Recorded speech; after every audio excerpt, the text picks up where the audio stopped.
No ar, amigos, o terceiro programa Culturas e Identidades, História e Tradição Luso-Afro-Brasileira. Um programa que tem a participação dos professores L'Oriel Rocha, Manuel Gândara e que tem a apresentação de Filipe de Souza. Não é? Um programa que tem como objetivo a democratização do conhecimento, trazendo uma visão diferenciada da história, da memória, da cultura e da identidade dos povos falantes de língua portuguesa, tendo como articulistas os professores L'Oriel Rocha e Manuel Gândara. Boa noite, professor L'Oriel, seja bem-vindo. Alô? Alô? Oi, seja bem-vindo. Boa noite, Felipe. Boa noite, Felipe. Boa noite, professor. Desde Portugal. Boa noite, bem-vindos aos nossos ouvintes. Boa noite, professor. Boa noite, ouvintes da Rádio Cultura Online. Boa noite, ouvintes da Rádio Internacional Lusófona. Boa noite, amigos. Bem, continuando esta série de programas abordando um estudo do professor e historiador paulista, o Tito Lívio Ferreira, um professor de História da Idade Média e da História de Portugal, da Faculdade de Filosofia de São Bento da Pontífica Universidade Católica de São Paulo, e também do Instituto de História e Geográfico de São Paulo, além do Instituto de Coimbra, em Portugal, que versa sobre o tema O Brasil não foi colónia. E assim, professores, gostaria que me falassem um pouco sobre a divisão administrativa do Brasil em capitanias hereditárias e também sobre a política de Dom João III, sobre a ótica do estudo do professor Tito Lívio. Então começaremos com a opinião, com a fala do professor L'Oriel Rocha. Seja bem-vindo, professor. Boa noite, Felipe. Boa noite. Bom, nós vamos então falar hoje sobre as capitanias hereditárias. Antes de nós falarmos um pouco sobre isso, eu gostaria de abrir um parênteses para a gente tocar num ponto interessante em relação a Martim Afonso de Souza. Porque Dom João III manda, em 1532, Martim Afonso de Souza para o Brasil. E é Martim Afonso de Souza, e é com esse ato que ele cria as capitanias hereditárias, né? Então, Martim Afonso de Souza vem fazer a primeira armada, ele é o capitão-mor da primeira armada povoadora do Brasil. E sobre Martim Afonso de Souza, durante muitos anos, os historiadores brasileiros, e de certa forma os historiadores portugueses também, sempre aventaram a falácia de que para o Brasil só vieram degradados e indivíduos de menor importância. No caso de Martim Afonso de Souza, por exemplo, em 2007 foi lançada uma tese de doutoramento na Universidade Nova de Lisboa, da doutora Alessandra Pelúcia, e em que ela faz um estudo. A tese é exatamente um estudo sobre Martim Afonso de Souza e a linhagem de Martim Afonso de Souza. E o que fica comprovado dessa tese, assim, rapidamente? Que a família a que Martim Afonso de Souza pertence é uma das famílias mais importantes de Portugal, né? Porque Martim Afonso de Souza vem a ser um personagem muito importante para Dom João II. Né? Ele vai ser vice-rei da Índia, por exemplo, ele vai governar a Índia, ele vai ter uma atuação muito expressiva. E ele vem no Brasil em 1530 e fica 3 anos e vai embora. Né? E nesse momento todo, em 1532, ele inaugura, por exemplo, faz a primeira eleição em São Paulo. Portanto, 30 anos depois que o Brasil já era conhecido. Então, sobre esse aspecto, a tese da doutora Alessandra, ela revaloriza agora o papel exercido pela nobreza portuguesa nos domínios extra-europeus, né?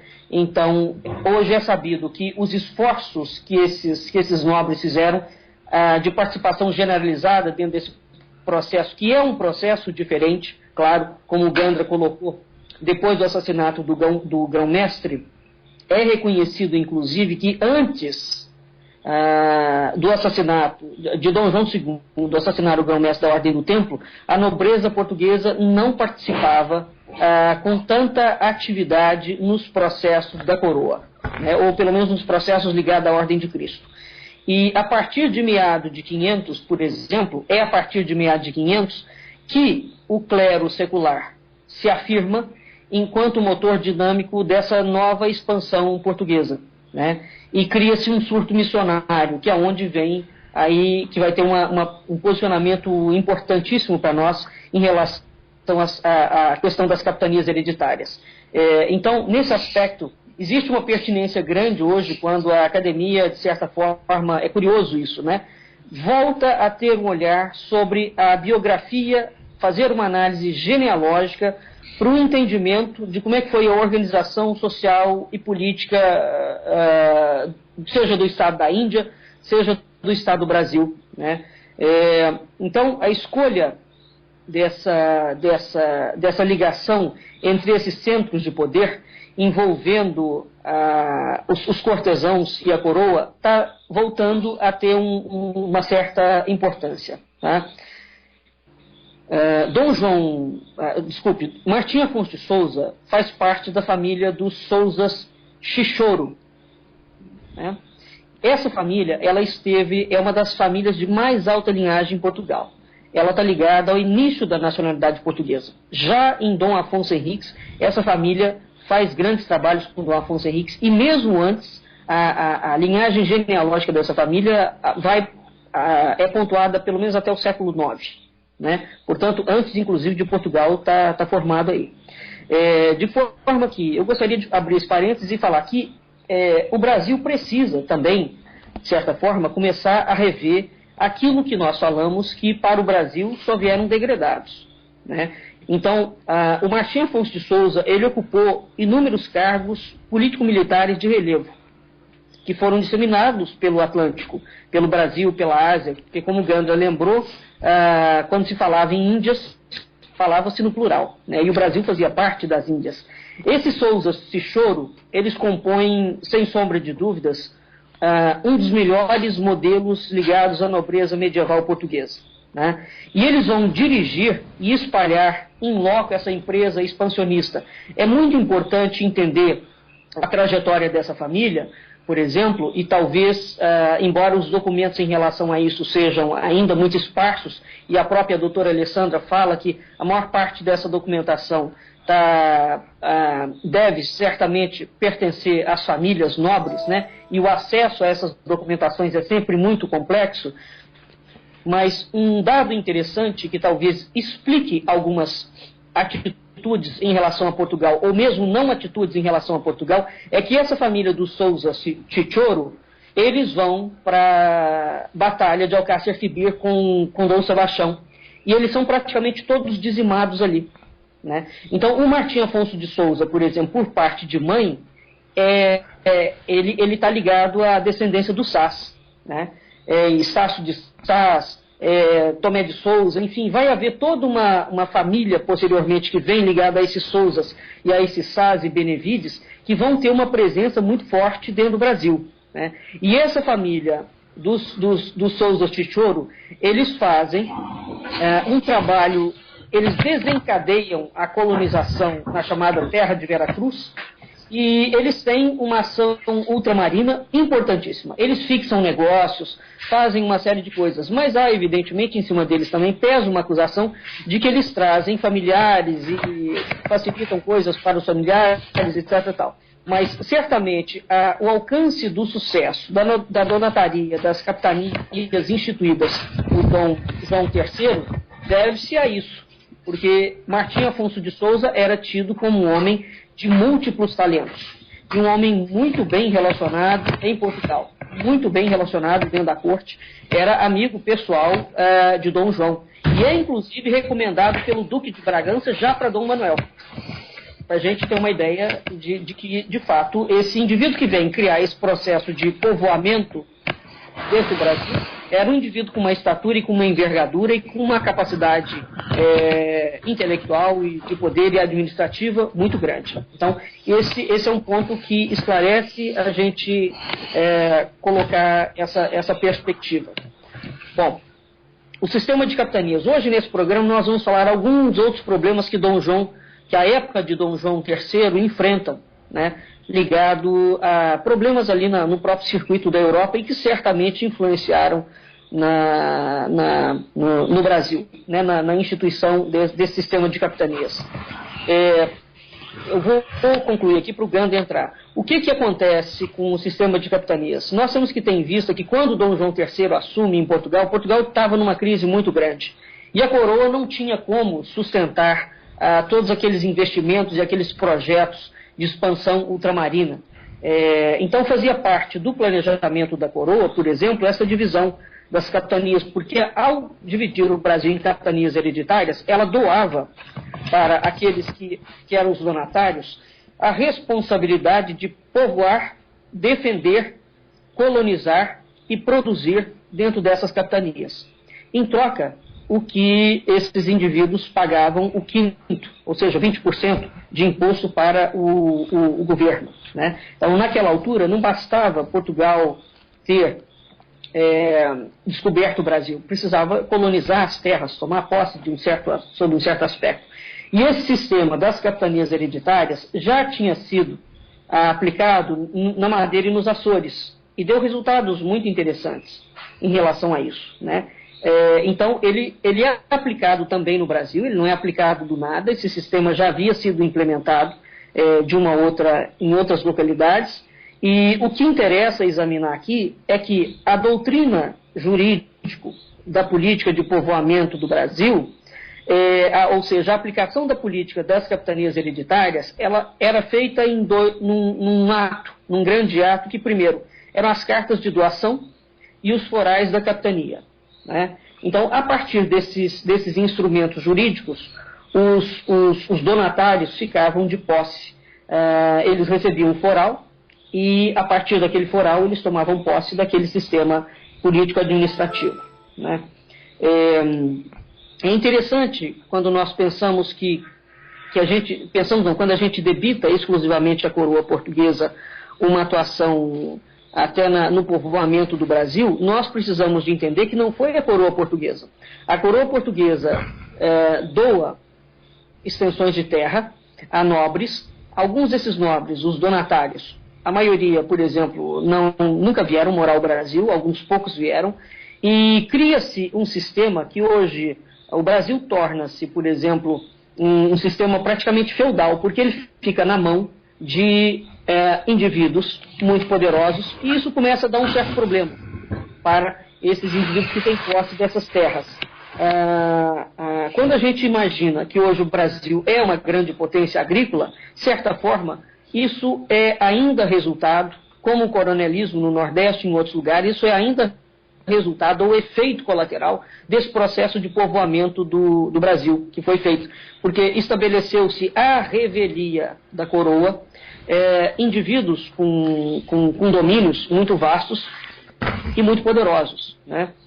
Então esse foral era o diploma que dava, onde a coroa fixava os deveres dos povoadores para a coroa, né? E as doações constituíam um título de legitimidade da posse e dos direitos, tendo privilégios. Isso vai dar muito problema posteriormente para a coroa portuguesa. Ao mesmo tempo que há uma flexibilidade administrativa absolutamente genial que Portugal pratica, porque sempre foi um Estado muito pequeno e saído de uma crise ou dentro de uma crise, que a Europa naquela altura estava numa crise, né?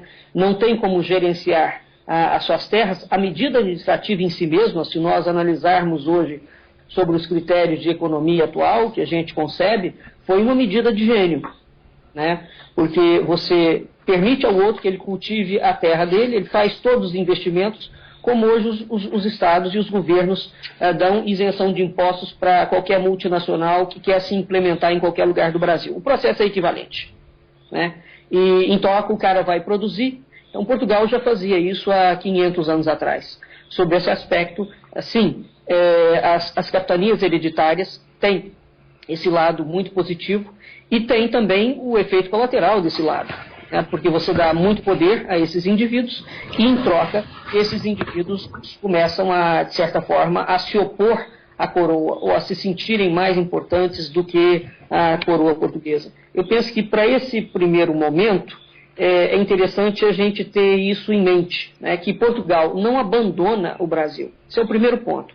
O segundo ponto é que aqueles indivíduos que eram os responsáveis pelas capitanias hereditárias não eram qualquer um, eram nobres e eram nobres da mais alta estirpe. Agora, é preciso verificar por que esses indivíduos não vêm ao Brasil. No caso de Martim Afonso de Souza, ele vai assumir claramente uma posição dentro da Índia, né? Então, há um outro interesse ali que capitaneia a figura dele para aquele lado de lá. Existe uma outra situação que vai acontecer, que em 1812, aqui já saindo da esfera da colônia, há um poeta inglês, que é o Robert Southey. Ele escreve um livro sobre o Brasil, nunca saiu da Inglaterra e nunca veio ao Brasil. Esse indivíduo, ele cria, é ele que registra a primeira vez, que faz a primeira referência ao Brasil como colônia, no sentido de inferioridade jurídica em Portugal. Ele transcreve os documentos e aonde ele lê Estado do Brasil, ele traduz por colônia. E aonde está escrito povoadores do Brasil, ele traduz por colonos. Então, antes da obra do Southey, em 1812, o Brasil não era tido como um país com inferioridade jurídica. Voltando à tese, então, para finalizar, da doutora Alessandra, nós precisamos de começar a produzir trabalhos mais robustos dentro da academia brasileira, a fim de tentar entender que tipo de nobreza é essa. E aqui entra um assunto interessante. Por que é que a nobreza, né, vai assumir um papel de proeminência, assim como a igreja, a partir do momento que Dom João II assassina o grão-mestre da ordem? Esse é um ponto, sob o meu entendimento, fulcral nessa análise, nessa perspectiva que a gente possa fazer. Talvez o Gandra possa nos elucidar alguma coisa sobre isso. Professor Gandara, está nos ouvindo? Estou a ouvir perfeitamente. Por favor. Bem, o assunto é um assunto que, como se costuma dizer, e o L'Oréal já usou a expressão, nós também usamos aqui em Portugal, o assunto tem pano para muitas mangas. E, evidentemente, é um assunto que não pode ser tratado levianamente, nem assim de repente, num improviso, mas, efetivamente, o assassinato do grão-mestre da Ordem de Cristo, retirando a Ordem de Cristo o protagonismo no desenvolvimento e na gestão dos diferentes domínios ultramarinos, realmente liberta uma série de forças para o terreno, algumas delas pouco recomendáveis, e outras aparentemente recomendáveis, mas também que deixaram muito a desejar.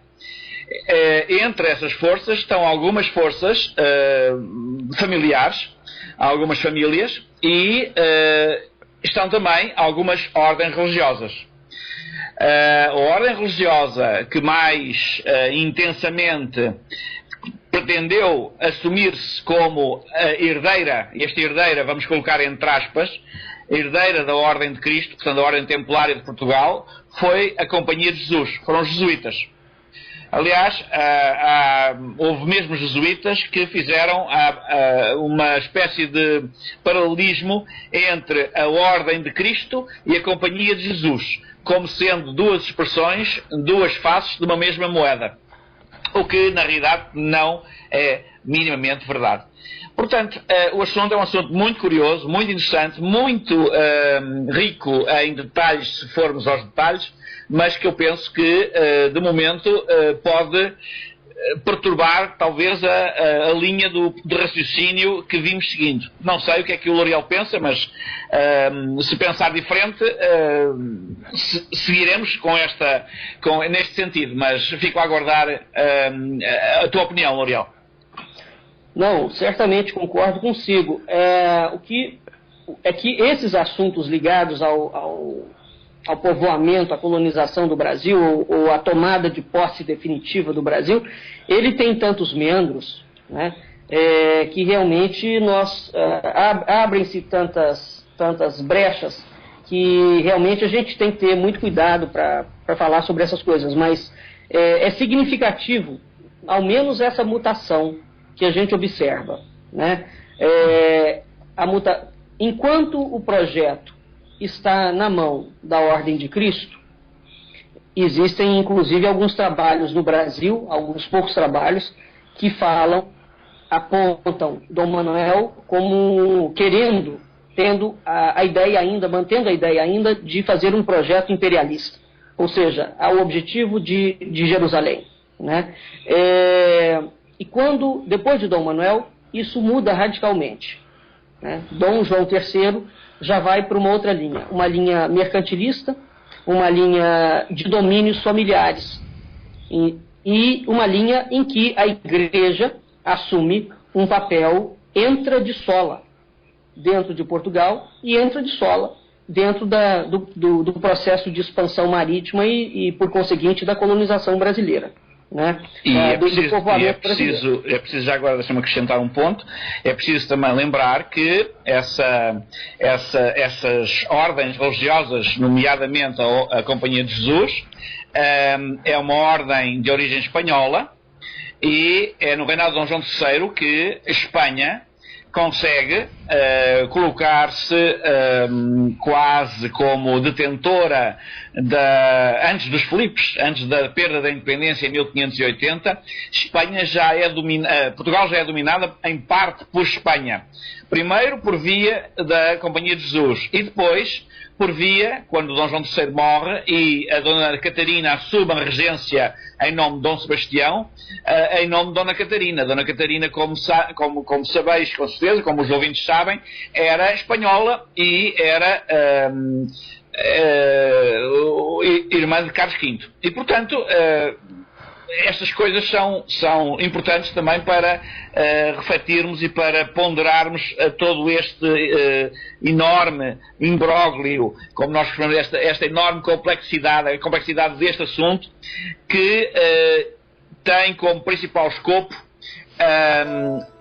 primeiro a reforma e depois a reação da Igreja à reforma, denominada Contra-Reforma, à qual o Dom João III dá uma atenção muito grande.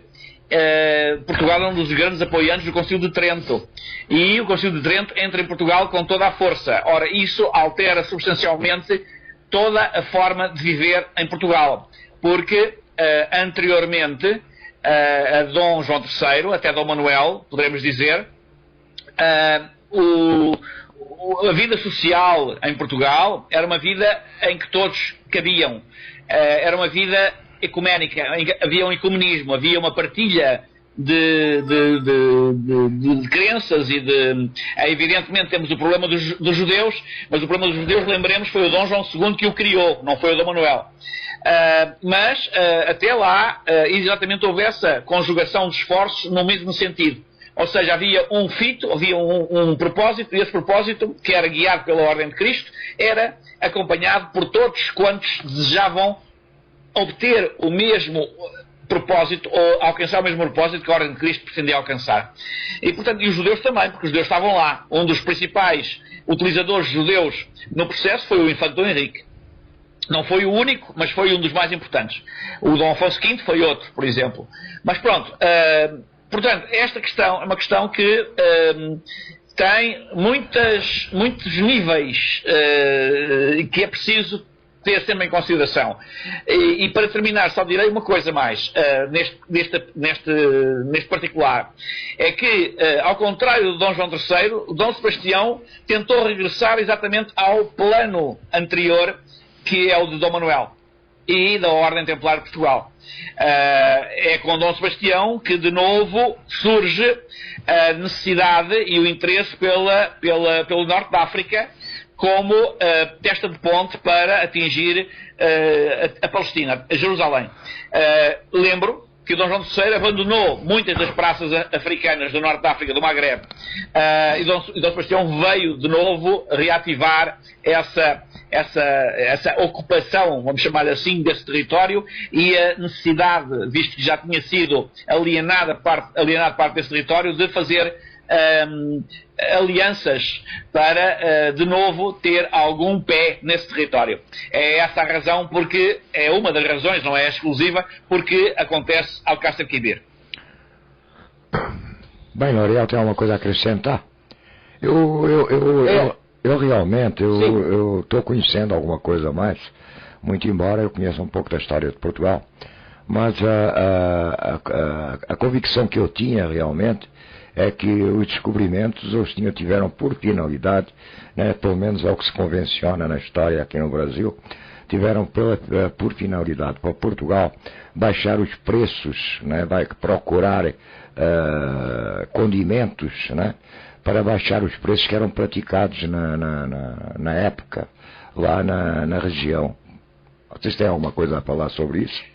Essa é uma tese muito defendida aqui em Portugal também, é uma tese que foi apresentada e foi defendida e foi adotada por muita gente a partir dos trabalhos do professor Vitorino Magalhães Godinho, que diz coisas incríveis, como por exemplo, vou dar um exemplo que dá para perceber exatamente a desconformidade disto tudo.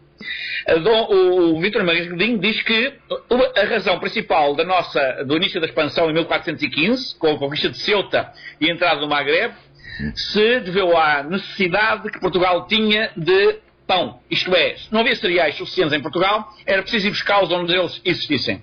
E então o Maghreb, segundo Vitorino Magalhães Godinho, era o local onde existiam excesso de cereais. Bem, quando os portugueses chegam ao Maghreb, verificam exatamente o contrário. Mas o Vitorino Magalhães Godinho não se deu conta disso, porque foi preciso Portugal, com o pouco que tinha, começar a exportar para o Maghreb, para haver cereais no Maghreb para alimentar os portugueses e os magrebinos. Portanto, a desconformidade é tal que estas teses que são apresentadas por autores muito conceituados acabam por afogar tudo quanto não seja o seu ponto de vista, que é, como neste caso, eu penso ter demonstrado, completamente incongruente e infundado. Então, quer dizer, não faz parte da convicção de história no que diz respeito à expansão marítima, essa tese.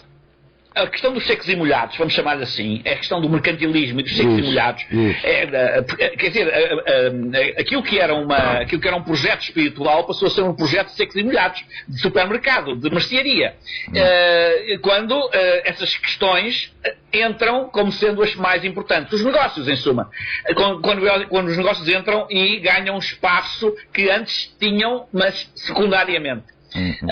E, portanto, nesse momento, evidentemente, é uma alteração completamente 180 graus na política, na ação, na vivência, na atitude, em todos os aspectos. E, portanto, nós, nesse momento, entramos efetivamente naquilo que se chama a decadência. Embora a história convencional diga que é o período de grande apogeu de Portugal. Mas isso é a nossa decadência, porque é exatamente essa mutação de paradigma que nos leva à queda, à decadência e à queda, que vai surgir a partir do João III. Mas é essa a convicção, não é, L'Oréal? Aqui no Brasil... É por isso que é importante nós entendermos, né, eu abri o programa exatamente fazendo essa contextualização, que há uma diferença, inclusive reconhecida mesmo por esses historiadores, que cometem falhas graves. Há uma diferença notória entre Dom Manuel, que os historiadores até reconhecem, alguns reconhecem que Dom Manuel não tem intenção alguma em criar especiarias ou fazer comércio de especiarias, ou seja, no que se chama expansão marítima, ele não tem intenção nisso. Ele tem intenção na África, né, em chegar a Jerusalém de uma forma ou de outra. É o Islã. A ideia dele é atentar contra o Islã. Dom João III é que cria um outro parâmetro. Então, mesmo os historiadores convencionais reconhecem essa distinção. E ela é grave, né? Porque a partir do momento que você tem, ou pelo menos não tem, sobre a ordem do templo, sobre a ordem de Cristo, indivíduos que estejam lidando com o comércio, e sim a ordem que está capitaneando e orientando tudo, com Dom João III, com Dom Manuel há uma modificação, e com Dom João III isso se amplia e se altera radicalmente, né? Nós temos de fato um outro projeto, né? Há o surgimento de uma nova mentalidade.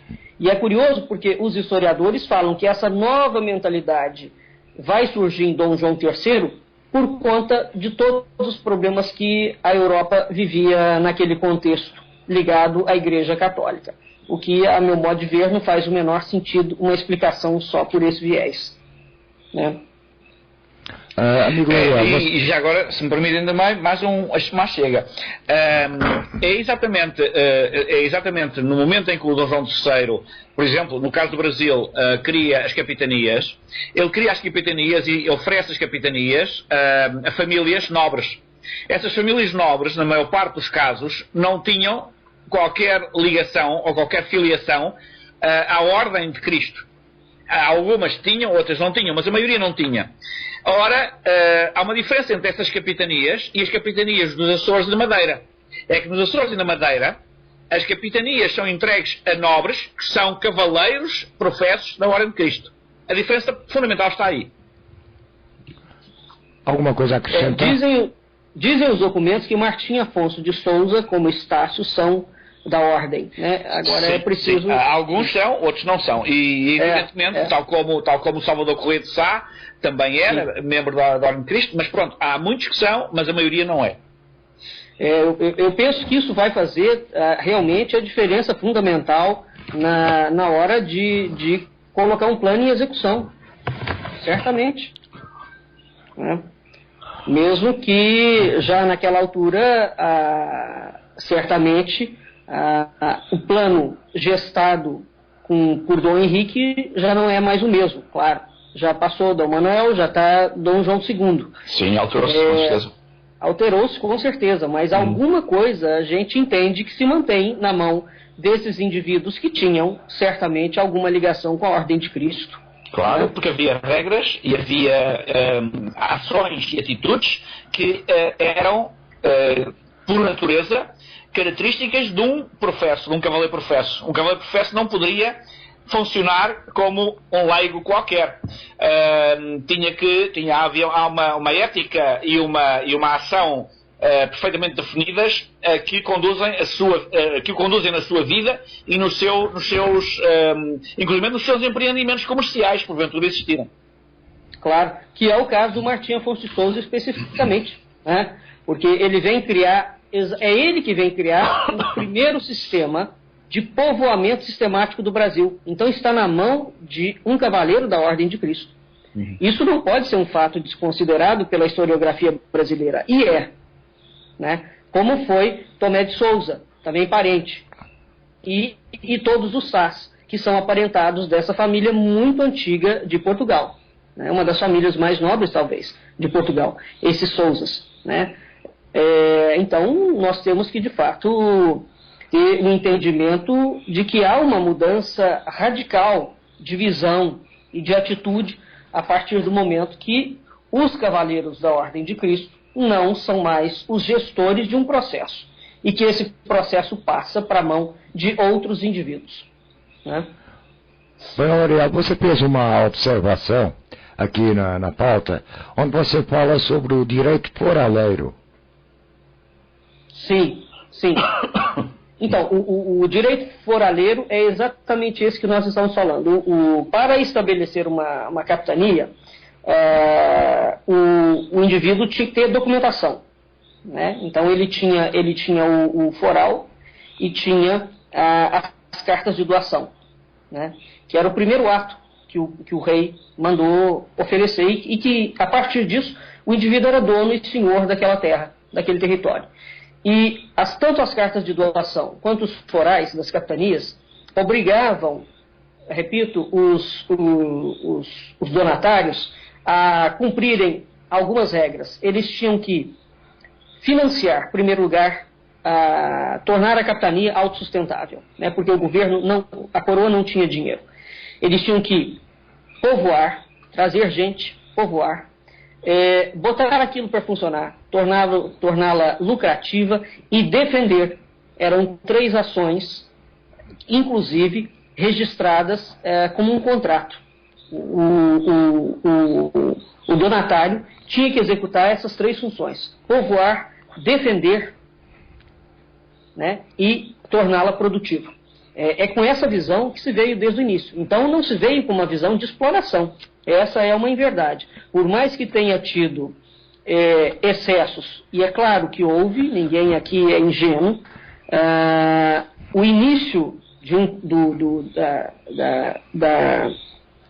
pelo menos jurídico, né, que determina, fazendo esse paralelo, como eu fiz há pouco tempo, o Estado do Rio de Janeiro doa pedaços enormes de terra para empresas que vêm implementar, por exemplo, sei lá, indústria automobilística. Né? Isso é uma coisa normal hoje em dia. Portugal fez isso de uma outra forma, e há 500 anos atrás. E nós não conseguimos simplesmente entender o contexto daquela época e entender a estratégia administrativa, política, financeira. Porque nem o rei poderia, quando o rei coloca isso, quando ele coloca o foral na mão dos donatários, o rei vem com toda uma outra infraestrutura e ele instaura o processo jurídico-administrativo no Brasil. Né? Então, a partir do momento que já em 1532 existem eleições municipais, isso significa que aquela capitania, eu usei um termo, o termo é forte, mas ela funciona como se fosse um feudo mesmo, né?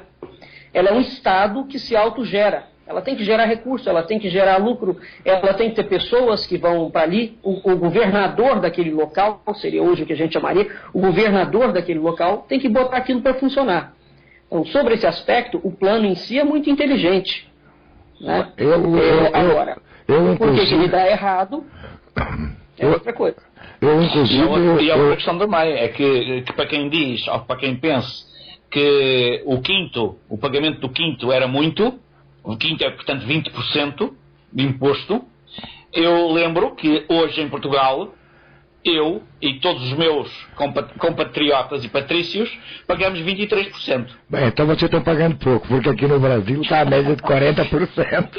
Sim, mas 23% é apenas um imposto. Apenas um dos impostos é que é 23%. Nós pagamos vários impostos, não é? Um deles é 23%.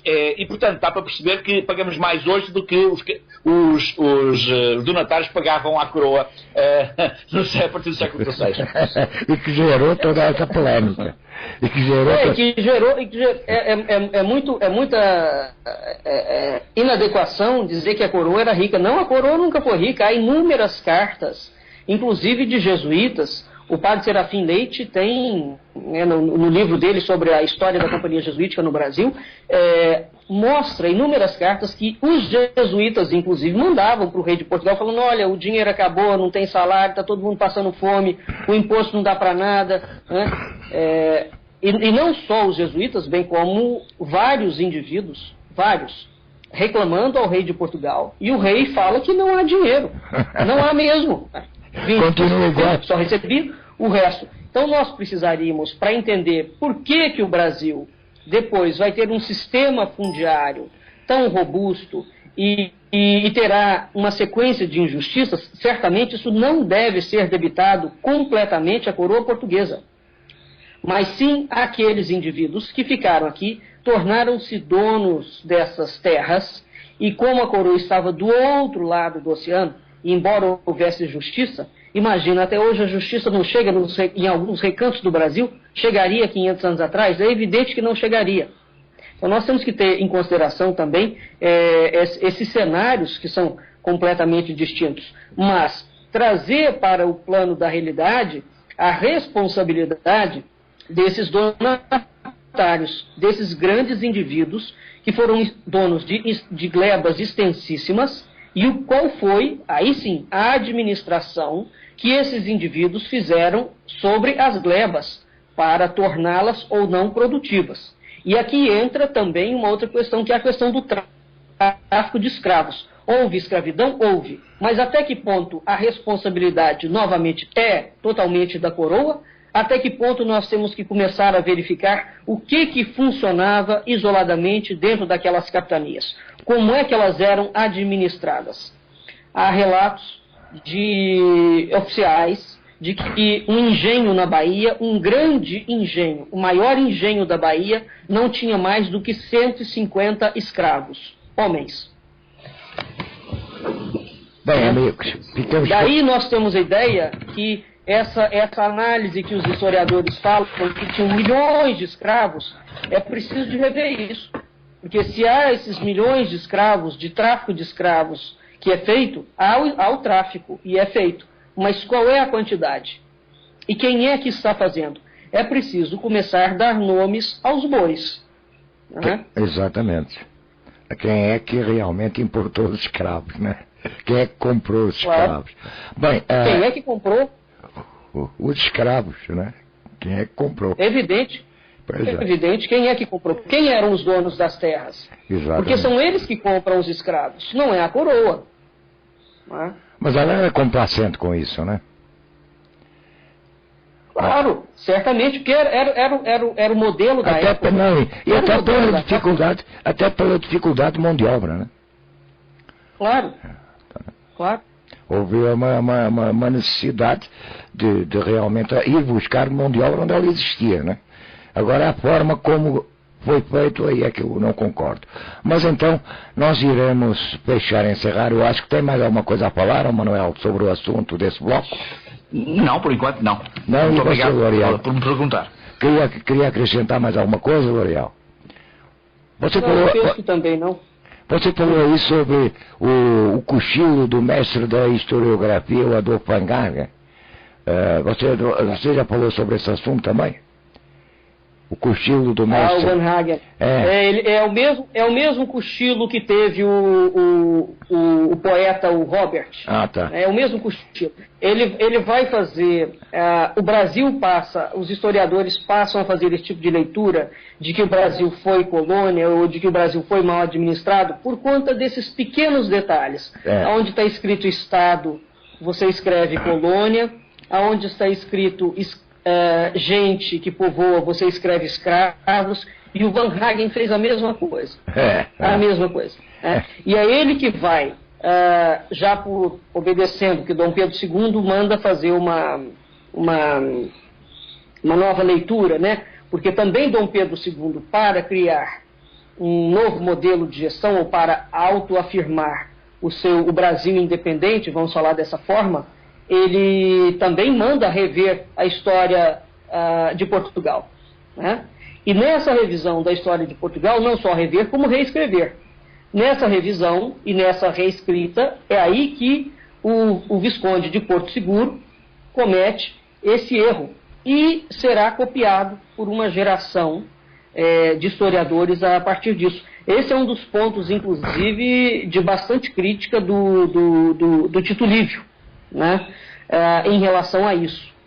Tá? Porque o Tito Livio atribui ao Adolfo, ao Van Hagen, né, na História Geral do Brasil, que é o livro dele, que se torna um clássico, ele adquire ele pontua esses pequenos deslizes que o Van Hagen comete. Por exemplo, uma das coisas que o Tito Livio coloca é que o Van Hagen fala que leu os forais que a coroa escreveu e mandou para os donatários, para as capitanias naquela época. E o Tito Livio fala, não, se o Van Hagen leu o foral, tem alguma coisa estranha, porque aonde ele coloca determinadas palavras, elas não existem. Né? Uma dessas palavras é essa. Ele troca colonos por povoadores. E vai fazendo esse tipo de erro. Inversamente, L'Oreal, desculpa. Troca povoadores por colonos. Sim, desculpe, é isso mesmo. Exatamente. E esse é o ponto que o Tito Livio vai chamar a atenção. Né? Porque ele fala que leu atentamente o foral do Martim Afonso de Souza. Que é exatamente o Martim Afonso de Souza que vem com toda a determinação de Dom João III para criar todo o sistema de povoamento do Brasil. É nesse foral que está. Né? Então, os forais dos direitos, dos foros, dos tributos, etc. Tal, isso tudo vem com Martim Afonso. Então, é nesse foral que está escrito que os donatários e qualquer pessoa que vem para povoar o Brasil. Em nenhum momento a palavra colônia existe. Ela passa a existir na historiografia brasileira e aí com grande peso com o Visconde de Porto Seguro. Bem, e depois dele, todo mundo copia. Bem, você está na Cultura Online Brasil com o programa Culturas e Identidades, com a colaboração dos professores Manuel Gandra e L'Oreal Rocha. E a seguir nós iremos falar sobre o projeto Templário e Evangelho Português. Nós fiquem por aí, a gente volta já já, vamos a um pequeno intervalo musical para que os professores então possam tomar uma água e dar um descanso à sua voz. Voltamos já já, fiquem conosco. 20h59. Voltando então com o programa Histórias e Identidades, o professor Gândara, no seu livro O Projeto Templário e Evangelho Português, na página 195, o senhor fala que Dom João III entregou nas mãos do celerado Frei António de Lisboa o destino da Ordem de Cristo, autêntica coluna vertebral do reino. Poderia nos dizer o que teria levado Dom João III a fazer isso? Eu peço imensa desculpa, mas eu estou com imensas interferências no Skype e não percebi a pergunta que me fez exatamente. Está com bastante interferência mesmo vindo daí. Mas eu volto a repetir. No seu livro, O Projeto Templário e o Evangelho Português, na página 195, o senhor fala que Dom João III entregou nas mãos do celerado Frei António de Lisboa o destino da Ordem de Cristo, autêntica coluna vertebral do reino. O professor nos poderia adiantar o que teria levado Dom João III a fazer isso? A mesma coisa que levou Dom João II a assassinar o grão-mestre. A Ordem de Cristo, mesmo após o ataque de que foi vítima no reinado de Dom João II, continuou forte e ativa. Foi preciso fazer aquilo que Dom João III fez para que a Ordem ficasse muito perturbada e quase definitivamente perturbada até ao reinado de Dom Sebastião, quando a reforma realizada por Frei António de Lisboa foi destruída, foi posta em causa pelo próprio Papa e tudo recomeçou, tudo voltou à forma original. Bem, mas porquê que eu uso a palavra acelerado para qualificar a figura de Frei António de Lisboa?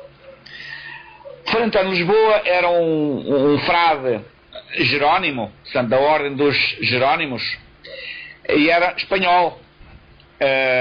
Nós costumamos dizer em Portugal que de Espanha nem bom vento, nem bom casamento.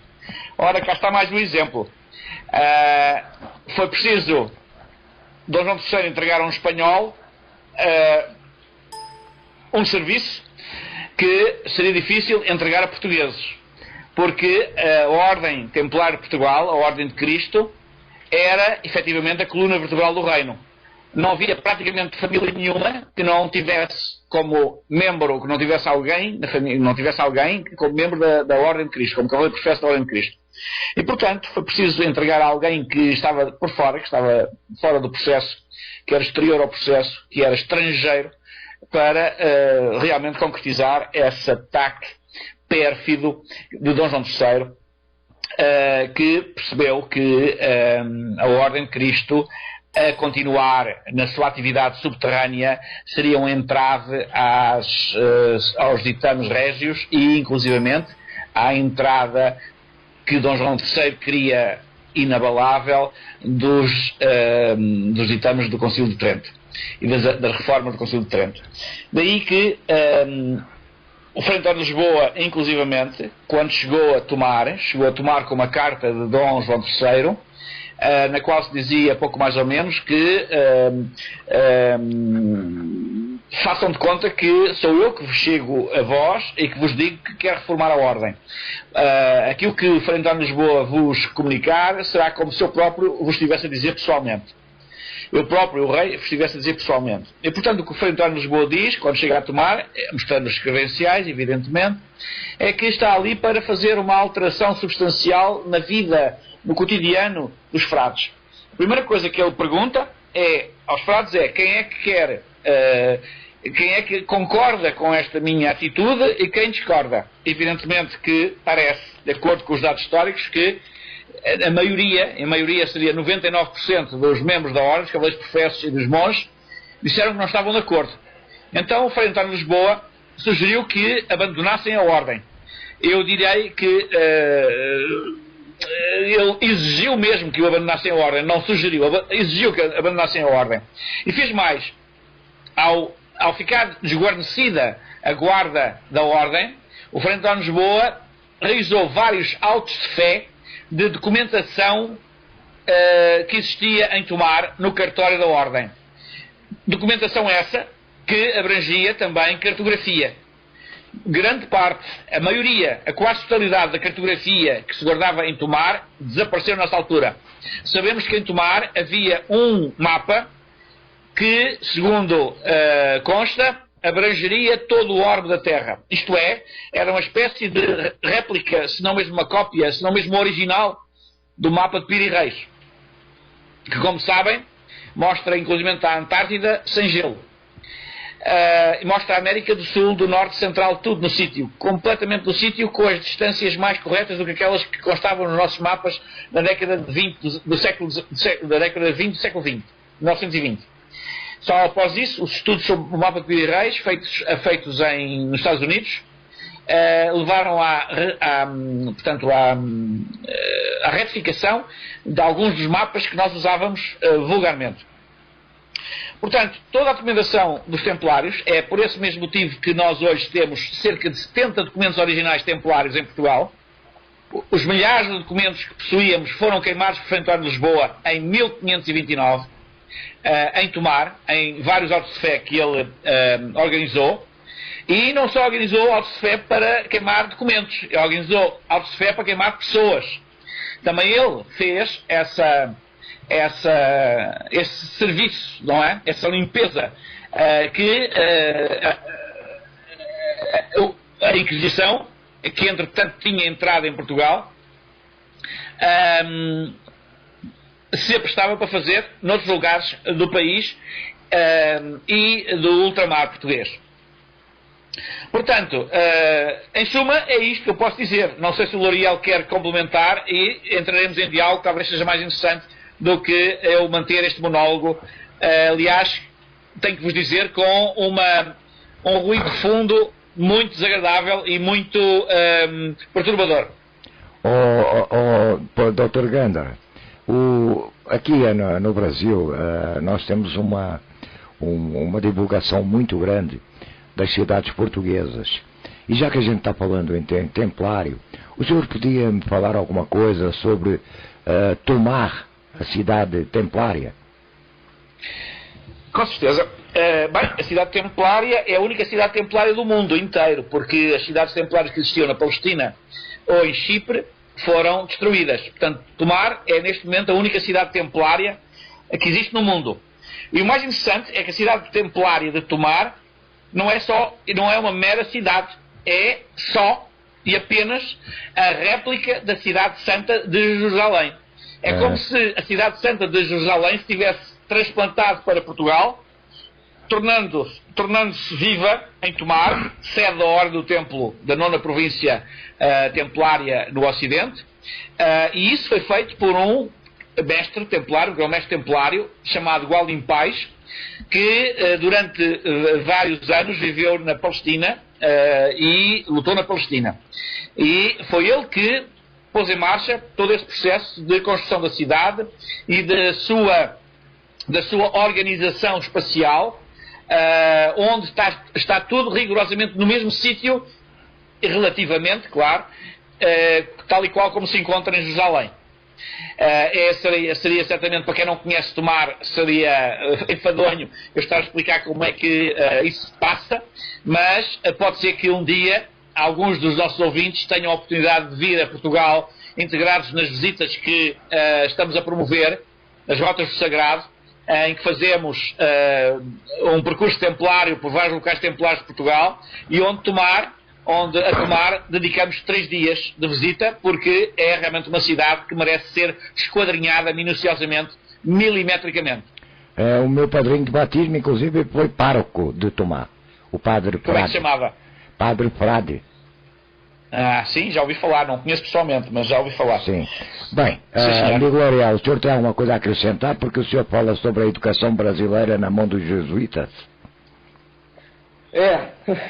Pois é, mais uma razão para nós termos todos os cuidados possíveis e os olhos atentos, porque esta ação de Dom João III, né, que chamam em espanhol, instaura em Portugal a Inquisição, praticamente, né? A mim há uma intenção ainda pouco estudada em Dom João III, porque a partir dele dizem que surge em Portugal uma nova mentalidade, né? Onde há, de fato, Portugal torna-se católico, torna-se romano. Isso significa que Portugal não era nem católico, nem romano. Não é? Porque se Portugal se torna, é porque ele não era. E o mais importante disso é a implementação com os jesuítas dos dogmas tridentinos em Portugal, né? E a educação na mão dos jesuítas, toda a religião católica na mão dos jesuítas até aquele momento passa a ter, busca essa reprodução espiritual, humana, dentro dos dogmas tridentinos. Então, sobre essa ótica, a educação que surge em Portugal a partir do século XVI estará necessariamente ligada à religião, né? E a religião sobre esse aspecto. Há valores cristãos e não somente cristãos, há valores notadamente católicos. E esses são os valores que os homens devem cultivar. E são esses os valores que esse Portugal quientista, nas mãos dos jesuítas, vai efetivamente trazer para o Brasil. Então, a formação educacional da sociedade lusitana e da sociedade brasileira, a partir daquele momento, ela vai estar à mercê dessas questões ligadas ao dogma tridentino, que é efetivamente uma visão religiosa bastante robusta, né? De uma austeridade inconsútil. E a gente tem que ter em mente que naquela época, o que estava acontecendo? Estava acontecendo o movimento da Contra-Reforma, da Reforma Católica, que começa antes do século V, e aonde há um número muito grande de militantes cristãos que se organizam contra a cúria romana, contra o clero romano, contra os próprios monges, né? A sociedade tem, naquela época, uma vontade enorme de mudanças dentro da forma como o cristianismo é tratado, independentemente da ordem que ele pertencesse. E as próprias ordens também, naquela altura, manifestavam essa vontade. Então é muito curioso que, exatamente dentro desse cenário, Dom João III praticamente propor e financiar a criação da Companhia de Jesus, né?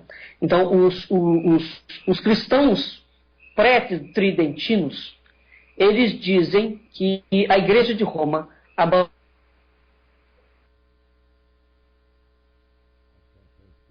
outras coisas,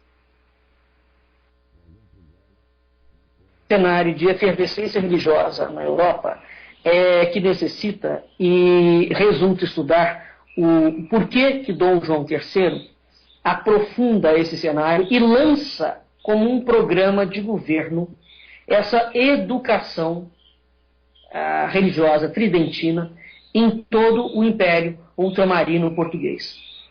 Eu posso estar falando uma enorme atrocidade ou heresia, mas me parece que isso não é oficial. Há uma intenção de Dom João III, a partir do momento que ele lança um movimento que vai contra Roma e que se sobrepõe a Roma, ele tem certamente uma intenção ou de fazer o que a Inglaterra fez, né, com Elizabeth, de criar um novo poder papal, alguma outra coisa capitaneada por Portugal.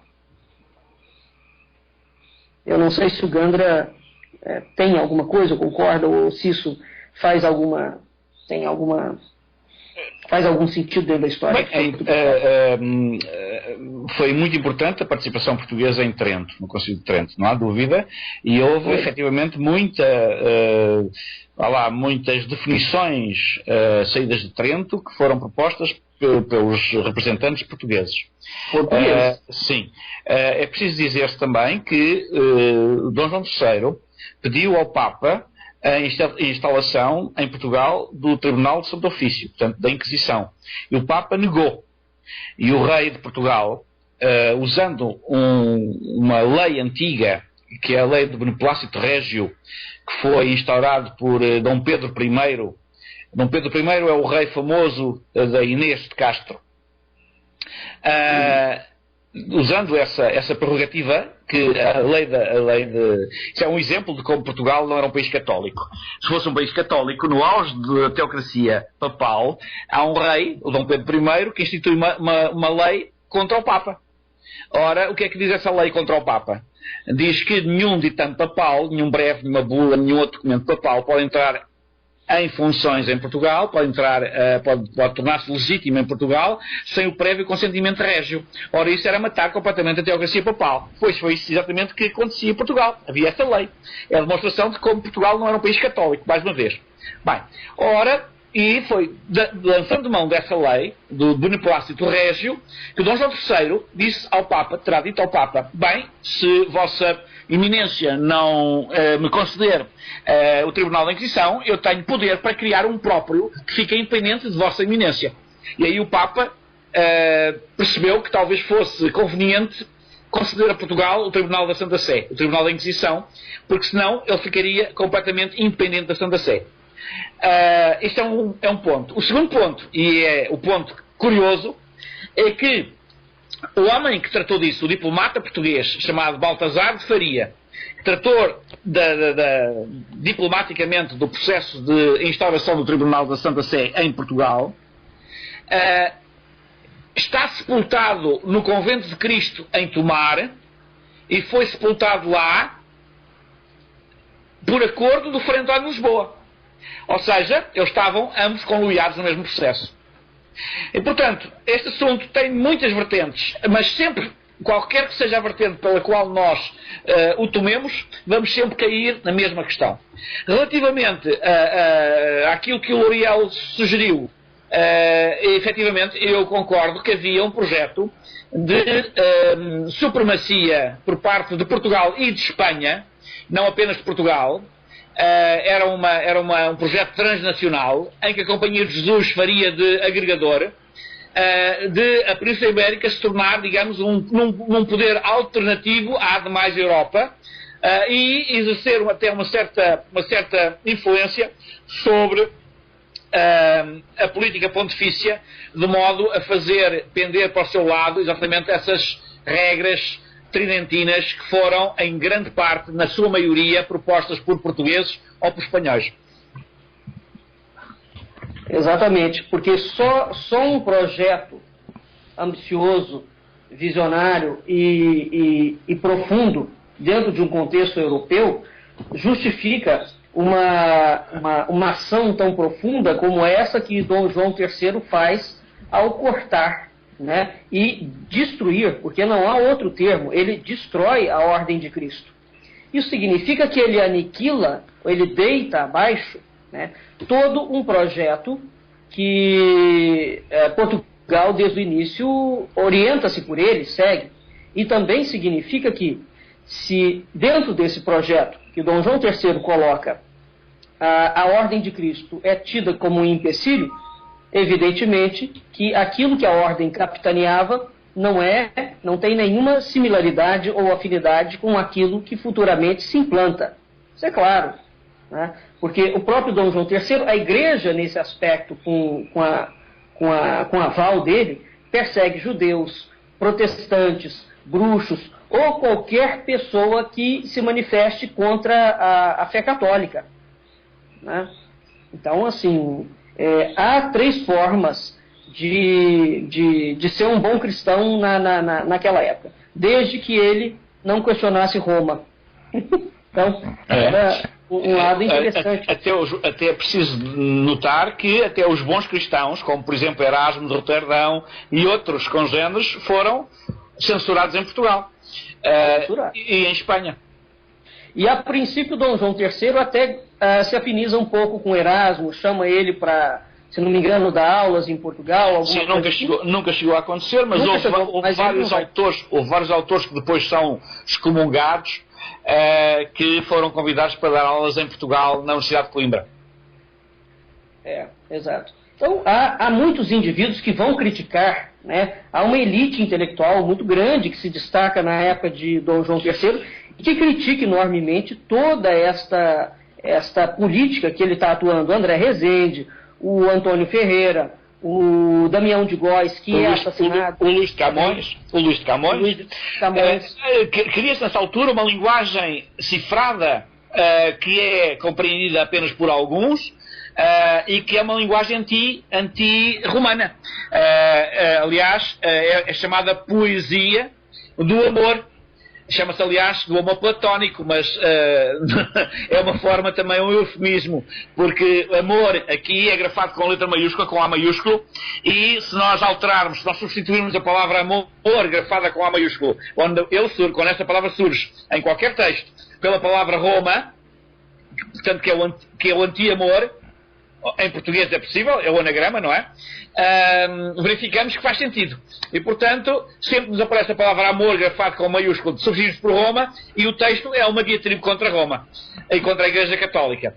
Portanto, não deixa de ser interessante todas essas coisas que são pouco conhecidas, mas não deixa de ser interessante explorá-las, porque temos uma visão completamente dispar de Portugal e da cultura portuguesa, incluindo o Brasil, porque muita desta gente teve que se refugiar no Brasil. Houve muita gente que foi, como dizia já o professor Agostinho da Silva, que se serviu do Brasil para se perder, ou seja, para não ser achado pela Inquisição. Porque o Brasil, os sertões do Brasil permitiam que realmente o indivíduo se perdesse e nunca mais fosse encontrado. E isso aconteceu a muita gente. Sabemos lá quantas pessoas isso sucedeu.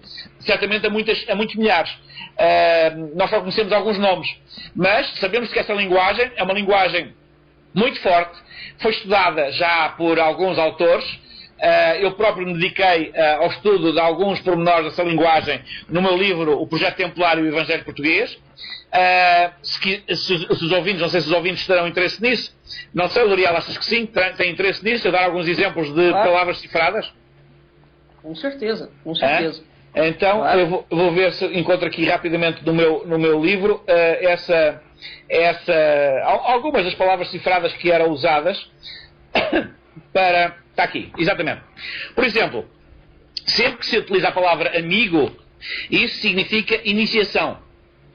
Sempre que se utiliza a palavra amante, significa aquele que não morre. Amor é o destruidor da morte. Amor é anti-Roma. E amor é a ordem iniciática, que se opõe a Roma. Braços cruzados significa forma de adorar a sapiência santa. Isto é, a Igreja não católica. A Igreja cristã não católica. Chave é um ensinamento secreto. Fechar o coração com chave de ouro. Diz muito franco ainda hoje em Portugal. Chorar, suspirar, gemer significa simular a fidelidade à Igreja, permanecendo sequaz da ordem iniciática. Coração é a sede da inteligência ativa. Coração gentil, ser puro e purificado das paixões mundanas e libidinosas. Cortes de amor são os locais de reunião dos membros da ordem iniciática, ou seja, dos amantes da pura religião, dos amantes do anticatolicismo. A dama ou dona é a inteligência ativa, é a Sofia, etc. Flor é a doutrina verdadeira. Fogo é amor. Fonte, rio, é sapiência santa, bela e corrente clara. Gaia é sapiência santa. Gemer, o mesmo que chorar e suspirar. Inveja é a Igreja. Etc, etc, etc. Como se vê, esta é uma linguagem cifrada que, se for aplicada aos textos dos autores que o L'Oreal citou, entre diversos outros, sobretudo a partir de meados do século XVI em diante, pelo século XVII fora e ainda durante o século XVIII, vamos ter uma visão completamente diferente da literatura da língua portuguesa. O que também não deixa de ser muito, muito interessante e, eu diria até, instaurador de um outro paradigma que tem andado perdido. Não é só a história que precisa ser revista, também a história da literatura, e a literatura precisa de ser relida e traduzida na sua essencialidade. Professores, voltando aqui ao Brasil, nos diz a história que o Marquês de Pombal acabou acabou por expulsar os jesuítas do Brasil, né? Proibir que eles atuassem no Brasil. Tem outra história sobre o assunto ou continua a mesma? Evidentemente aconteceu a mesma coisa que aconteceu com a Ordem de Cristo. Os jesuítas ficaram incógnitos, mantiveram-se incógnitos durante algum tempo e por alguns dos seus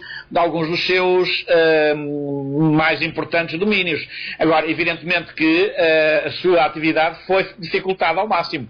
Isso não apenas no Brasil, em todo o território português, em todo o Império Português. Isso não merece, digamos, discussão. É um facto que se pode comprovar. É evidentemente que houve jesuítas que se mantiveram nos seus postos funcionando incognitamente. E houve até alguns deles que foram perseguidos por causa disso mesmo. Ah, bom. Eles do Brasil eles são expulsos em 1759, se não me falha a memória. Acho que foi isso. Eu penso que é isso mesmo. Eu não sei, posso estar errado nessa data, mas é 1700 e pouco que o Marquês de Pombal expulsa. A ordem, ela vai educar, né? Ela vai fazer um papel político educativo em todo o Império Ultramarino, em todo. Porque o Dom João III confere um poder absoluto à ordem, né? E um poder de cristianização. Já não é um poder de alguma outra coisa, é de cristianização, de educação. Você prepara a mentalidade daquelas pessoas, e essas pessoas têm que ser educadas dentro de um determinado aspecto. E os jesuítas são exímios educadores, né, até hoje. O Brasil ainda tem escolas jesuítas e são fantásticos. Nas Américas, especificamente, nós vamos ter um problema grave, que o próprio Tito Livio também aborda ele, sobre a diferença de atuação dos jesuítas portugueses e dos jesuítas espanhóis, né? O próprio exemplo paradigmático de missões dos 7 povos das missões, segundo relatos dos próprios jesuítas portugueses, são os jesuítas espanhóis que destroem os 7 povos das missões, que foi talvez um dos projetos mais lindos que os jesuítas criaram em território brasileiro, onde você tinha português, índio e negro, né, construindo um outro modelo de cultura, um outro modelo de civilização. Mas, seja como for, também sabe-se que os jesuítas tinham uma ideia de universalidade no seu poder. Até que ponto os bens da ordem de Cristo, ou o patrimônio da ordem de Cristo, até que ponto o Frei Antônio de Lisboa não permitiu essa entrada de documentação, ou aquilo que julgou importante, para a companhia jesuítica. O fato é que os jesuítas no Brasil assumem uma exclusividade na atividade evangelizadora, pelo menos assim é que é colocado, do Brasil, né? E a união das coroas ibéricas é que vai, de certa forma, colocar fim à predileção dos monarcas portugueses pelos jesuítas. Porque Filipe II, e nesse aspecto é interessante, Filipe II fez um bom trabalho. Filipe II permite a chegada de outras ordens religiosas, como, por exemplo, a dos franciscanos, dos carmelitas, dos capuchinhos, né? Dos capuchinhos franceses. Porque nós nos esquecemos, os jesuítas tomam uma proeminência muito grande, mas a primeira ordem que vem ao Brasil são os franciscanos. São eles que vêm com Cabral. E a partir de 1540 e poucos, é que, com Dom João III, os jesuítas entram com toda a força, né, da história, e não só numa força educativa. Os jesuítas brasileiros se envolvem com aspectos ligados à mineração, eles se envolvem com política, eles estão diretamente envolvidos na revolta do Amador Bueno em São Paulo, São Paulo quer separar-se de Portugal, né? Então, a participação dos padres da companhia em assuntos temporais voltados à prática comercial é muito grande, pelo menos no Brasil. né? Então, e há um outro aspecto importantíssimo em relação a isso, é que os jesuítas, no caso do Brasil especificamente, eram funcionários públicos, bancados pela coroa de Portugal. Eles tinham um salário para educar. E quando eles faziam outras atividades ligadas a comércio, eles ainda ganhavam um salário adicional ligado ao comércio, né? Então, a evangelização brasileira, ela ocorre, sim, sobre uma ação jesuítica, mas isso faz parte de um evento de longo prazo, ou há uma difusão, né? O que Dom João III está pretendendo com essa difusão jesuítica, de tridentina, na Ásia, na África e nas Américas? Eis um X da questão. E há mais um elemento já agora que, se me permites, que é o seguinte. Desculpa interromper-te, mas é muito rápido. A Companhia de Jesus, com o aval régio, tentou liquidar também a Ordem de Cristo. Não foi só o Frei António de Lisboa. A Companhia de Jesus terá pensado o seguinte. Eu abordo isso no meu livro, O Projeto Templário e o Evangelho Português, e publico um texto muito interessante que estava inédito até há poucos anos atrás, que foi quem o publicou em primeira mão, um manuscrito que existe na Biblioteca de Évora, sobre o assunto. Ora, a Companhia de Jesus deve ter pensado o seguinte. Ora, o Frei António de Lisboa está a destruir a joia da coroa. Se ele vai destruí-la completamente, por que não salvá-la para nós? E então intentam, junto da Santa Sé, a transposição da Ordem de Cristo para a própria Companhia de Jesus.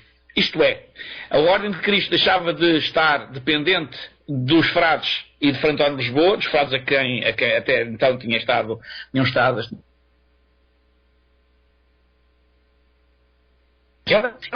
Cristo. E ficavam não só como Companhia de Jesus, mas também como Ordem de Cristo. Isto é, como os templários. Pronto, e aí teriam, se tivessem conseguido, não conseguiram efetivamente, aí teriam ficado na posse de documentação templária.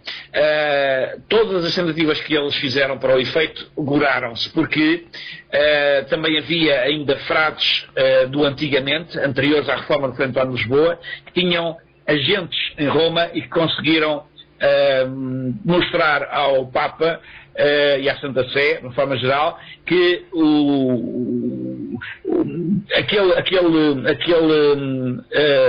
aquela ação jesuítica tinha efetivamente um objetivo de se apoderar da Ordem de Cristo, não só do ponto de vista do espiritual, como também do temporal, porque se acontecesse tal coisa, a Companhia de Jesus tornava-se proprietária do Convento de Cristo em Tomar, tornava-se proprietária do Colégio da Luz em Lisboa, tornava-se proprietária do Colégio de Coimbra, em Coimbra,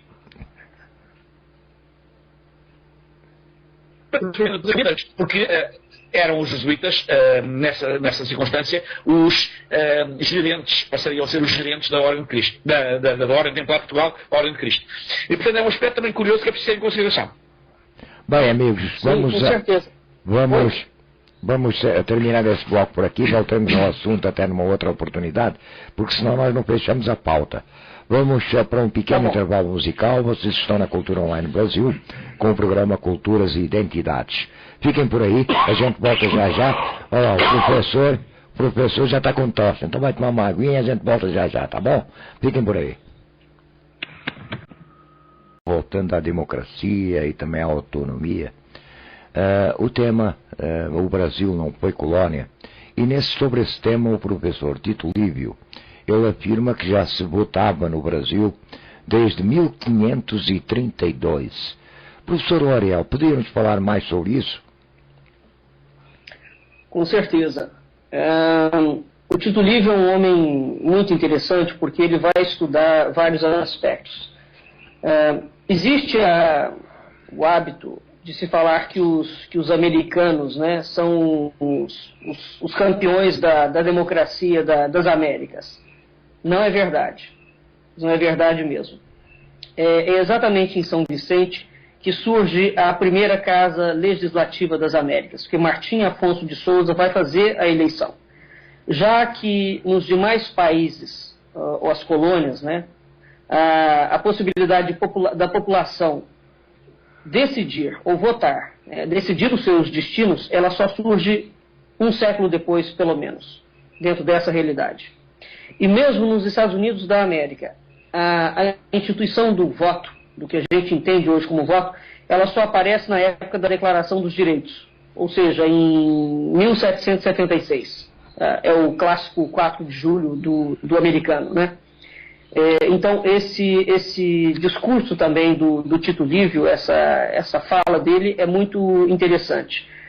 Quando Martim Afonso de Souza, em 1532, vem mandado por Dom João III, ele tem poderes quase que reais.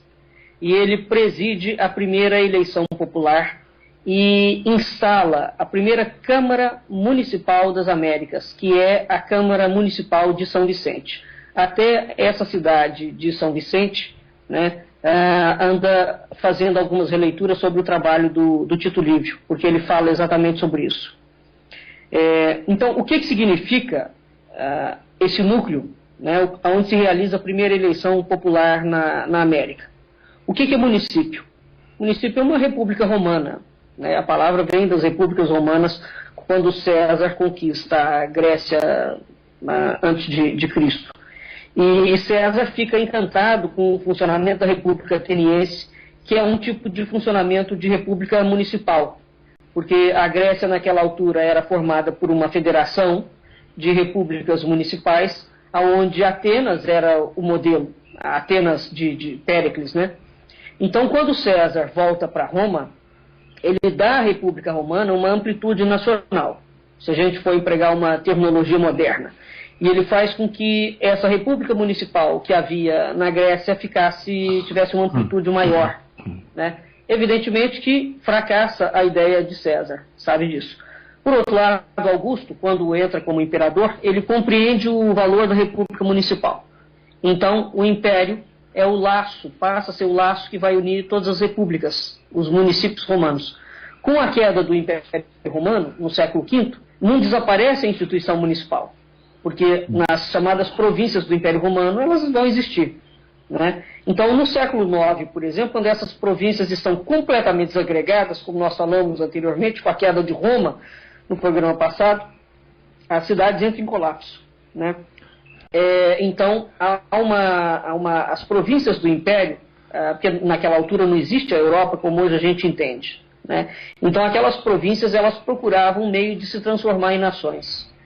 No século IX, por exemplo, na Lusitânia, ressurge o município com o nome de concilium. Eu já havia falado isso no programa passado também. Então, a Lusitânia, nesse aspecto, vem essa tradição, desde o momento em que isso é colocado, essa tradição do município veio. Portanto, quando Afonso Henriques cria a monarquia portuguesa, em 1140, foi essa mesma monarquia o laço que uniu essas repúblicas municipais, que é, em si, uma instituição puramente romana, extraída de um modelo grego. Então, de 1500 a 1532, nós vemos que os reis de Portugal olham atentamente o desenvolvimento dessa província de Santa Cruz. E é dentro dessa visão orgânica da província da monarquia portuguesa e da existência já em Portugal, desde o início da nacionalidade portuguesa, que existe a ideia de município. Portanto, não é absolutamente estranho, sob nenhum aspecto, eles implementarem essa política administrativa, dado que Portugal já pratica isso, né? Então, quando Martim Afonso parte de Lisboa em 1530, ele permanece de 2 a 3 anos no litoral brasileiro. Ele vem instalar essa primeira Câmara Municipal das Américas, né? E é interessante nós entendermos isso, porque a América do Norte, até de 1620 a 1778, pertenceu à Nova Inglaterra, a América Inglesa, né? E a Inglaterra nunca colocou nenhuma Câmara Municipal. Os colonos ingleses na América do Norte nunca conheceram um sistema de eleição até a data da sua independência. O mesmo se deu com a América Espanhola, que abrangia as fronteiras do México até o Estreito de Magalhães.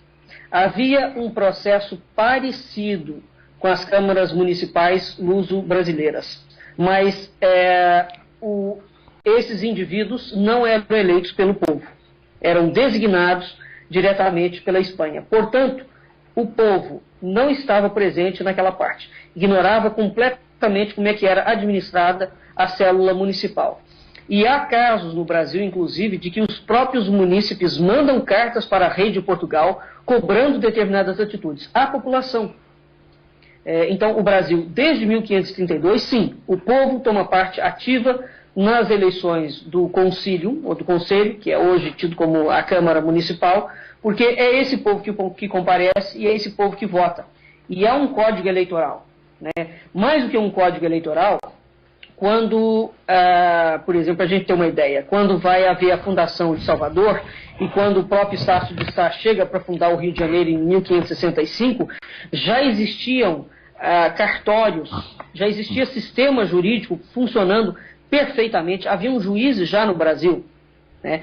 E voltando, o Gandra citou o mapa de Piri Reis. Existe uma curiosidade em relação ao mapa de Piri Reis, por exemplo, onde ele tem uma descrição minuciosa do Brasil, e antes do Rio de Janeiro ser fundado oficialmente por Estácio de Sá, em 1500, a palavra saineiro, que é janeiro, Rio de Janeiro, já aparece constando no mapa de Piri Reis. Isso é algo também, um dado muito interessante. Mas essa Câmara Municipal, então, as câmaras municipais brasileiras têm mais de 500 anos, né? Então, sobre esse aspecto, há sim uma democracia brasileira, legitimamente, originária ou espelhada nessa democracia romana, e esse direito romano, que é o mesmo direito, que é o direito encontrado nas ordenações do reino até 1822, é o direito romano que a gente encontra na primeira Constituição do Império Brasileiro. Então, é sobre esse aspecto que o Tito Livio rapidamente coloca que o Brasil tinha eleições e que isso, na visão dele, do Tito Livio, configura, sim, já um exercício de democracia e constitui mesmo, porque não há nenhum exemplo nas Américas, pelo menos, de um sistema político-administrativo que tenha funcionado dessa forma como funcionou aqui. Muito bem. Quer acrescentar alguma coisa, doutor Gandra? Bem, L'Oréal,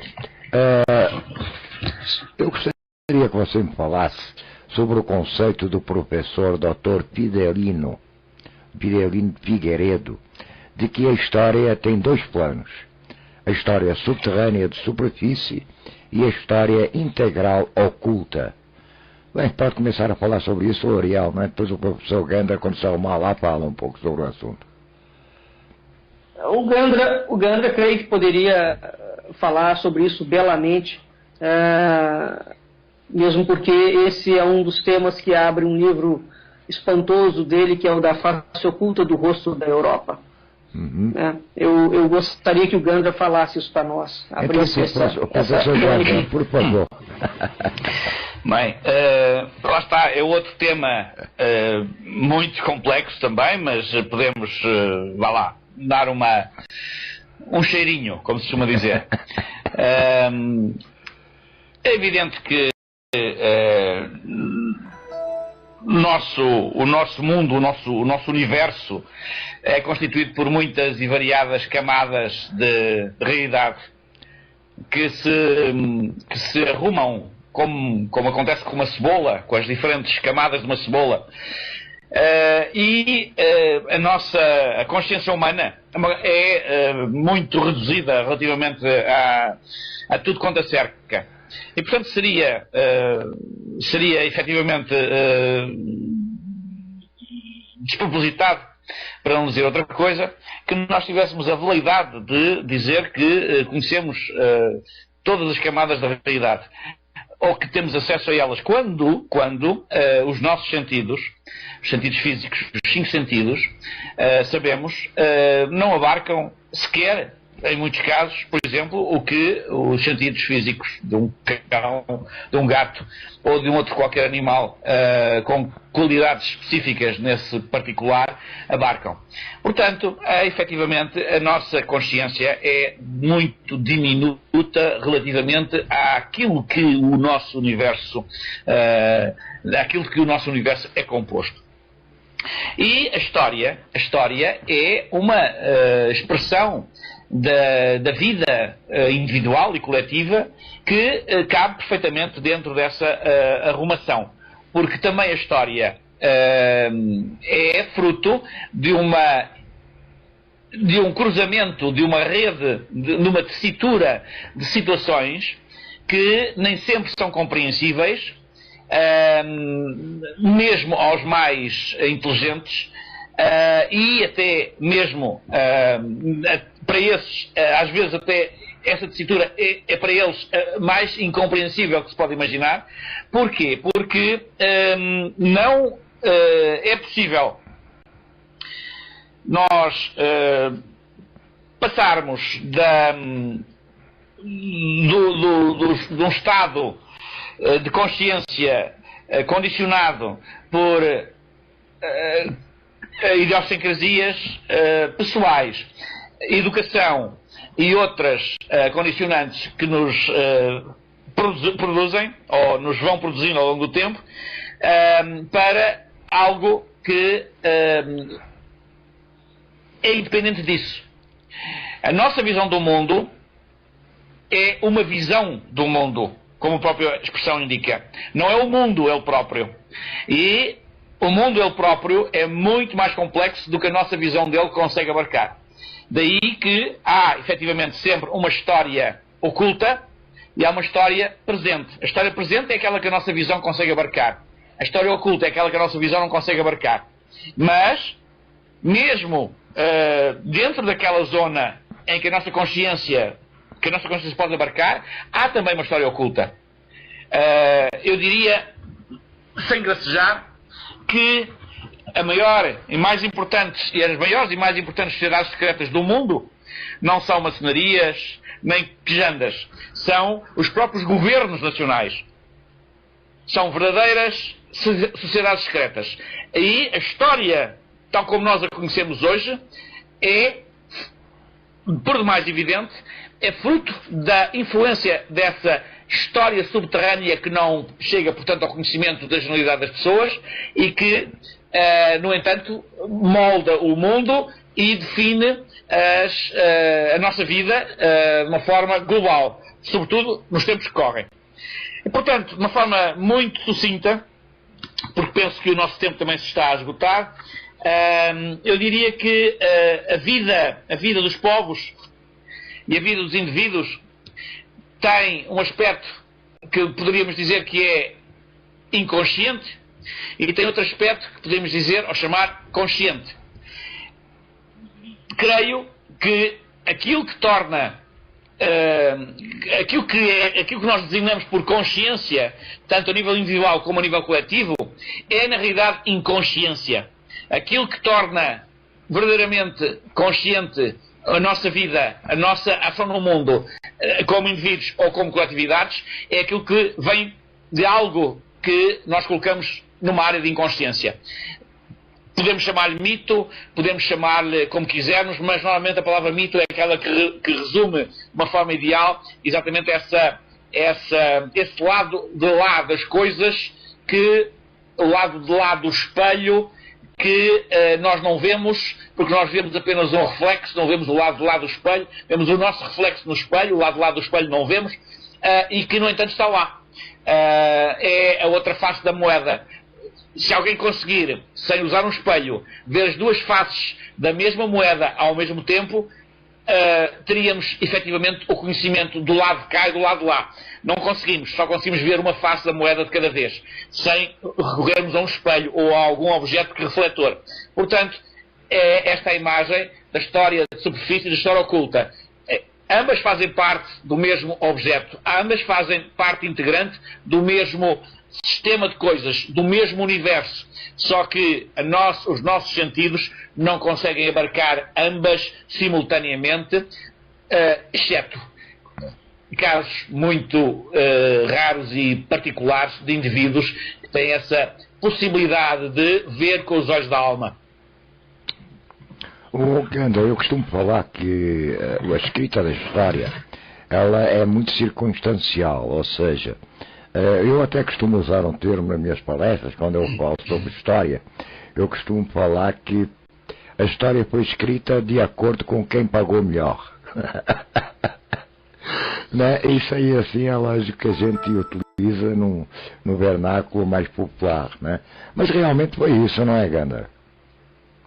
A história antes de ser escrita já existe, não é? A escrita da história é apenas uma visão dela. Evidentemente que a história, nós sabemos, é escrita pelo vencedor, pelos vencedores. Exatamente. Exatamente, vai ao encontro da sua expressão, não é? De quem paga melhor. Mas efetivamente, a história, antes dela ser escrita, já existe. A história escrita é já uma história particularizada, é uma história personalizada. E a história em si própria é impessoal. É muito opinativa também, né? A história escrita é muito opinativa, sim. Porque a história escrita baseia-se exatamente numa visão particular de quem escreve. Exatamente. Ou de quem paga para escrever. É isso aí. Eu acho que realmente era uma troca. E os documentos, nesse aspecto, os documentos podem ser falsos. Os documentos podem ser forjados. Não interpretados também. Podem não corresponder à verdade dos factos. Os documentos podem ser verossimilhantes, mas podem não ser verdadeiros. Mas podem também ser verdadeiros e que tenham sido interpretados de acordo com o momento histórico, né? Desculpa, eu estou a ouvi-lo muito mal, não percebi o que disse. Os documentos podem ser até verdadeiros, mas realmente eles podem ser interpretados de acordo com o momento histórico, né? Com os interesses do momento histórico, do momento, né?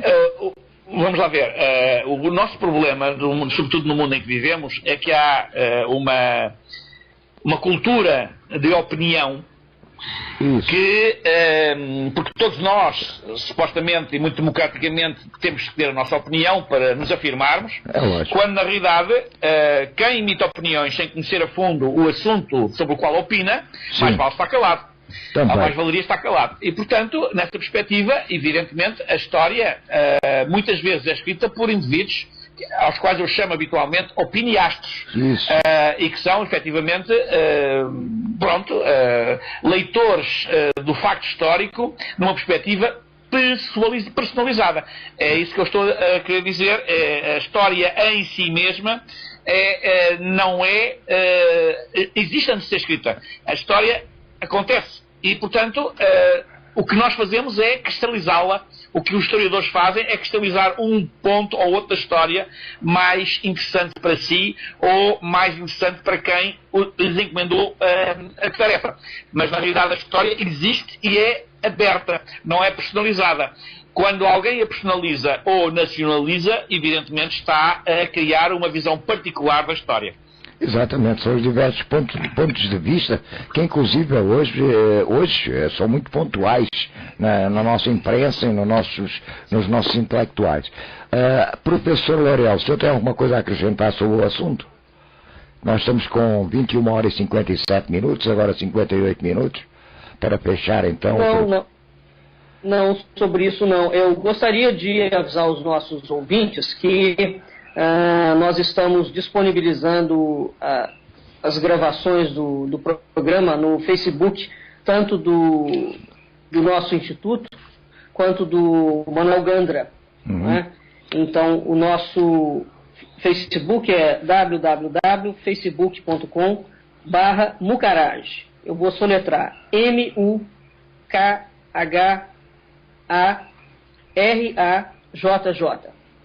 E o Facebook do Gandra, o Gandra soletra, fala aí. Não, basta procurarem pelo nome, Manuel J. Gandra, e pronto, encontrar-me-ão se Deus quiser.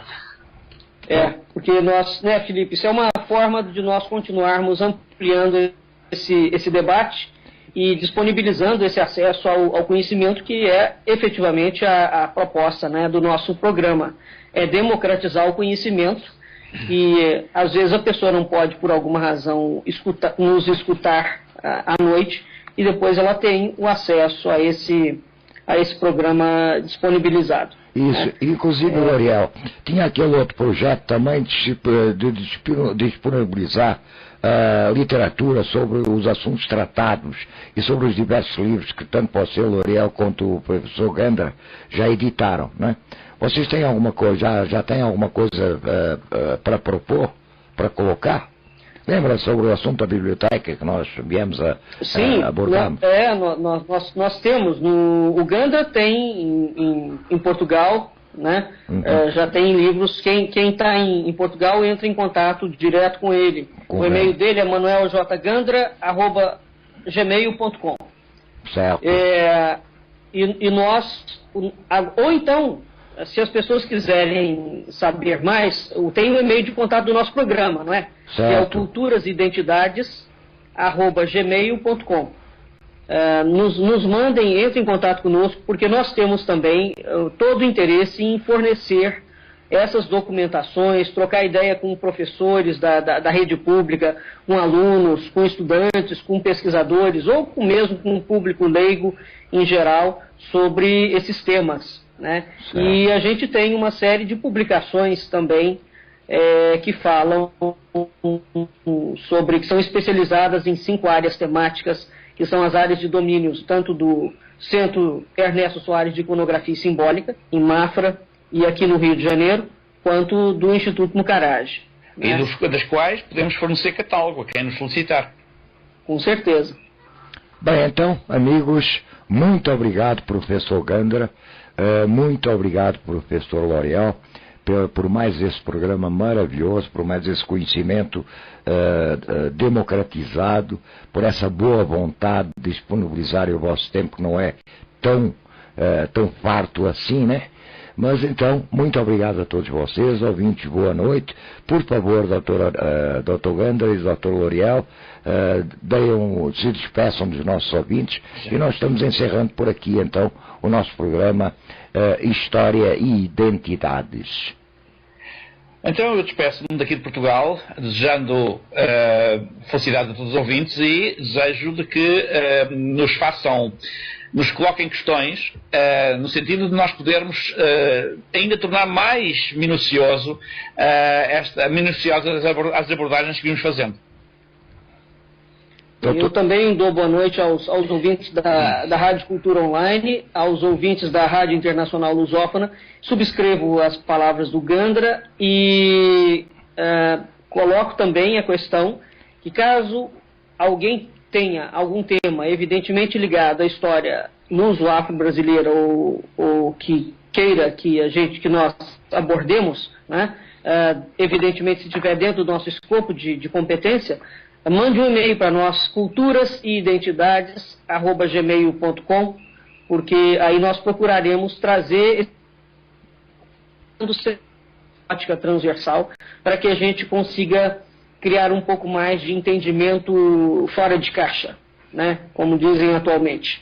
Tá? E nós teremos o maior prazer em trocar informações que, repito, o objetivo do Culturas e Identidades é democratizar o acesso ao conhecimento e fazer uma releitura das fontes documentais que todos nós temos para que a gente consiga pensar com um pouco menos de preconceito sobre determinados temas. Obrigado, então. Obrigado mais uma vez, professores. Obrigado, ouvintes. Porque realmente cultura não é entretenimento. Cultura é cuidar do futuro sob a forma de palavras e sons. E vem aí o evento dia 6 de dezembro, né, que a gente vai passar a divulgar, né, e que realmente também vai ser importantíssimo para a divulgação desse conhecimento. Cultura Online Brasil, divulgando e democratizando cultura. Muito obrigado, ouvintes, mais uma vez. Fiquem agora com a nossa música de encerramento e abertura.